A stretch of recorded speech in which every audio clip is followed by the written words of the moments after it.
আসসালামু আলাইকুম প্রিয় ভিউয়ার্স। আজকে আপনাদের মাঝে একটা 15 পাউন্ড চকলেট, উপরে ফিনিশিং ছিল ভ্যানিলা, এটা নিয়ে আসলাম। দেখেন কালারটা, অ্যাশ কালারটা কিভাবে বানাচ্ছি দেখেন। অ্যাশ কালারটা প্রথম নীল দিতে হবে, তারপর কোকো পেস্ট, তারপর হালকা বেগুনি দিলে অ্যাশ কালারটা চলে আসবে। অ্যাশ কালারটা চলে আসছে, এখন মূল ফিনিশিংয়ে চলে যাব। যেহেতু 15 পাউন্ড কেক, ফিনিশিংটা দিতে একটু সময় লাগবে। তারপর ভিডিও শট করার জন্য একটু টাইনা দিছি।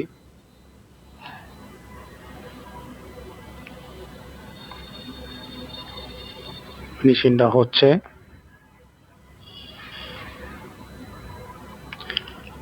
ফিনিশিংটা হলেই আমরা ডেকোরেশনে চলে যাব।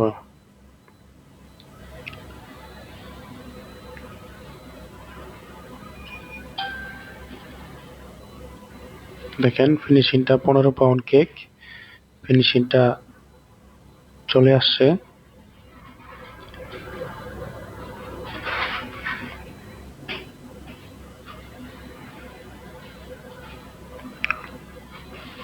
আমি আগে অ্যাশ কালারটা বানিয়ে রেখেছিলাম, এখন সাইডে দিব।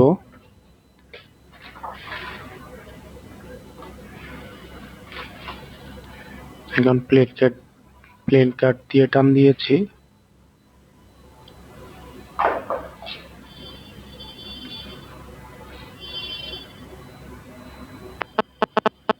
বাস, ওকে। এখন বেশি অতিরিক্ত ফিনিশিং আনার জন্য একটু প্লেন কাটটা আবার টান দিলাম। এই যে একুরেট ফিনিশিংটা চলে আসছে, যেটা কেকে ছিল ওইটাই চলে আসছে। এখন একটু গোল্ডেন বল ছিটিয়ে দিলাম উপরে।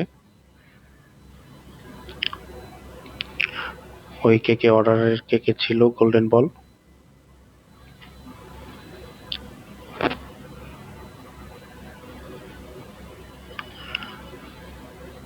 এখন বড় কিছু গোল্ডেন বল ছিটিয়ে দিলাম।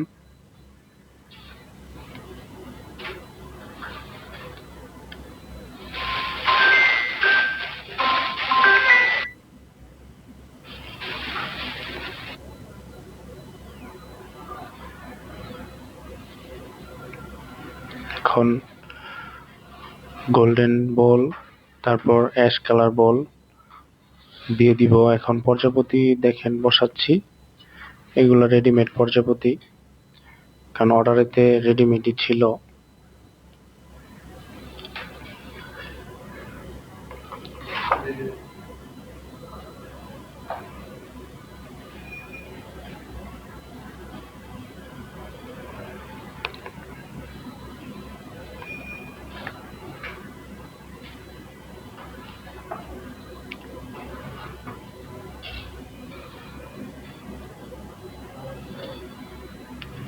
আর 15 পাউন্ড কেকে বুটটা অনেক শক্ত, হেভি হইতে হবে।